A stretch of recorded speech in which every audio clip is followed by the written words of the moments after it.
ternyata jamur yang kita hasilkan tidak bisa terjual. Akhirnya kita menyikapi masalah secara positif aja. Yuk coba, istri saya ngomong, coba yuk kita masak. Tapi tidak mungkin kita langsung buka rumah makan. Karena orang jamur itu kan belum dikenal. Belum ya. Dan itu juga kalau dibikin makanan juga itu kan hal-hal yang baru. Akhirnya saya dengan ibu jualan dari rumah ke rumah. Nah, tahun pinten niku Pak? 2003. 2003. Kemudian kita mengedukasi masyarakat, kita jelaskan bahwa jamur itu enak, jamur itu tidak beracun, jamur itu bermanfaat untuk kesehatan. Iya. Cara menghindari Ya kita ketemu dari langsung jualan online, one on one. Ya, jadi kita datang ke rumahnya, ini loh sate dari jamur. Jamur itu sebenarnya bagus sekali untuk kesehatan dan tidak beracun. Tidak kolesterol. Berapa lama Pak Bapak untuk mengedukasi itu? Berapa lama Pak? 3 tahun. Lama jauh 3 tahun. Karena memang hal yang baru ya. Dan itu kan waktu itu saya sempat juga sangat berat banget tugas saya karena ini mencoba mensosialisasi barang yang beda dan baru belum pernah dijalani orang lain. Iya. Tapi setelah saya mencoba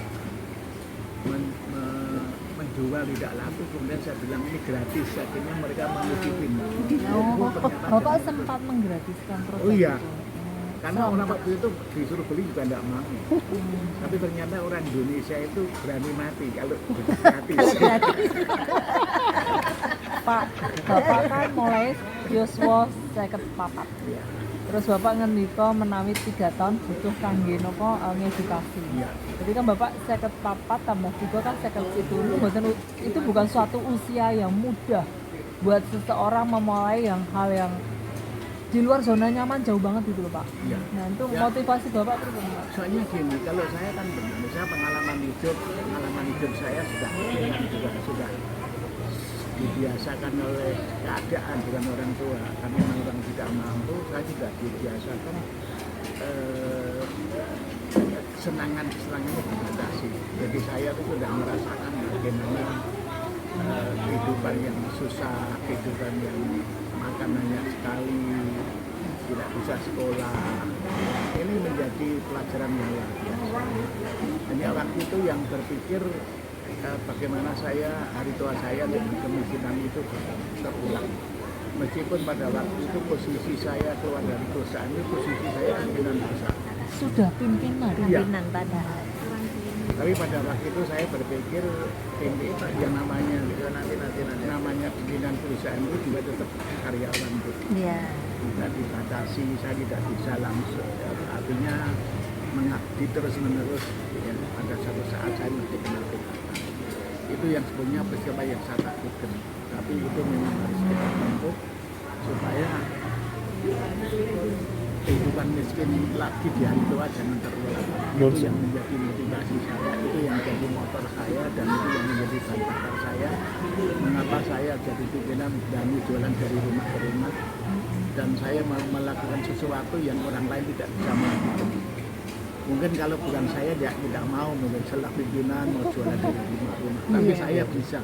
Bapak Maka dari pimpinan. kelebihan saya itu bukan karena bukan seorang yang hebat, tapi hanya nekatnya yang luar biasa. Rendah hati Pak. Ya, kayak itu sebetulnya bisnis bukan karena pinter, karena ternyata bahwa pelajaran bisnis itu didapat kalau kita sudah mulai. Dari Kalau pengalaman. kita belum mulai hanya pinter di buku, tapi kalau tidak pernah mulai juga tidak Prakteknya, pernah iya. ada tambahan ilmu.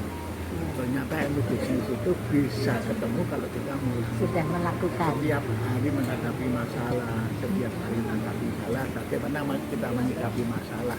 Itu bedanya dari orang yang gagal sama orang yang berhasil. Orang yang bisa dan orang yang tidak bisa. Dulu waktu pertama kali di kampung mana Pak mengedarkan?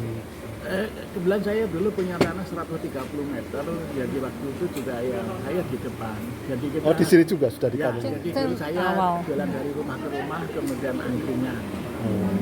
Jadi saya mengapa angkringan bisa sebesar ini, memang hanya bedanya angkringan yang saya lakukan dengan angkringan yang lain itu beda.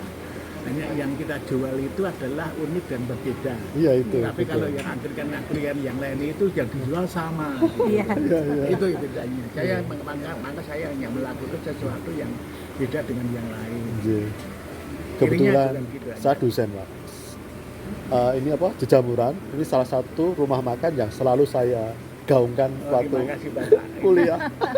Sebagai contoh. Jadi saya memang kadang-kadang banyak sekolah bisnis, Iya. sekolah apa, tapi kalau tidak pernah dimulai, Iya iya. karena kalau menurut saya Iya. sebetulnya belajar menyikapi masalah itu yang perlu latihan. Betul, Karena betul. menyikapi masalah itu juga ada intelektualnya, ada kecerdasan emosionalnya, Iya. ada kecerdasan spiritualnya dijadikan satu. Jadikan satu. Itu kalau tidak latihan nggak bisa. Kalau hanya kecerdasan teori Teori. saja. intelektual toh nggak bisa. Nggak bisa, betul. Karena kalau emosional itu ya harusnya bisa egonya dikurangi, Dikurangi. menghargai orang, mendengarkan orang. Kesabaran, Itu kan nggak mudah. kerendahan Itu kan hati. perlu latihan, harus pakai hati. Iya. Iya.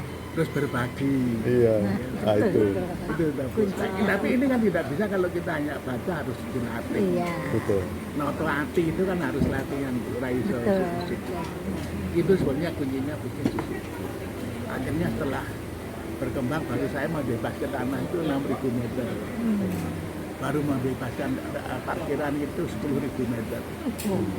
Kemudian saya membebaskan lahan pertanian itu 17.000 meter.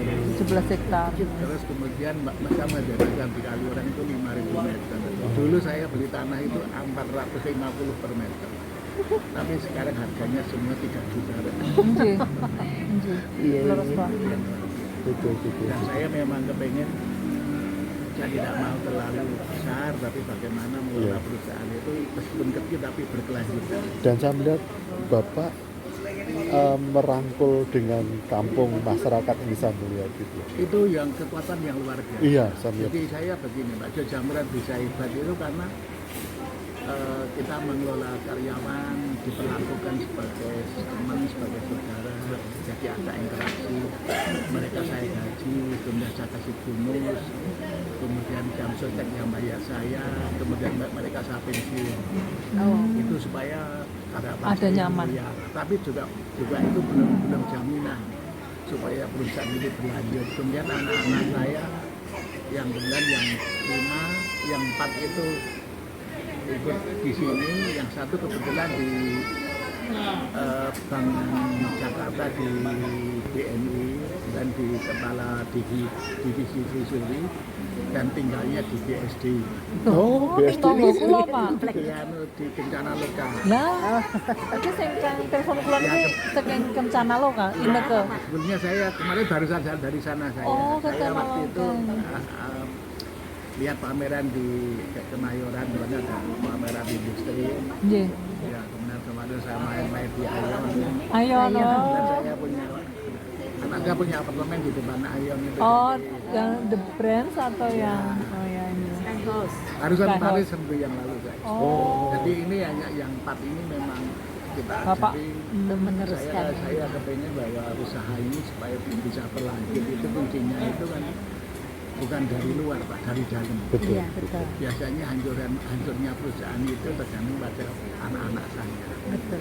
Kalau anak-anak saya sudah kita atur setiap hari, kita ajak ketemu dan sebagainya, itu mungkin bisa. Tapi yang paling berat itu mantu-mantu. Oh. Yang 4 tuh laki-laki semua atau ada wanitanya? Yang 2 perempuan, 3 laki-laki. Oh. Maka juga anak-anak saya, mantu-mantu saya ajari supaya mereka bersatu. Rukun. Jangan sampai ada yang jadi provokator. Oke. Makanya satu-satunya perusahaan bisa utuh itu kalau kita bersatu. Bersatu. Iya. Jadi kalau karyawannya bersatu, anak saya bersatu, itu kekuatan yang luar biasa.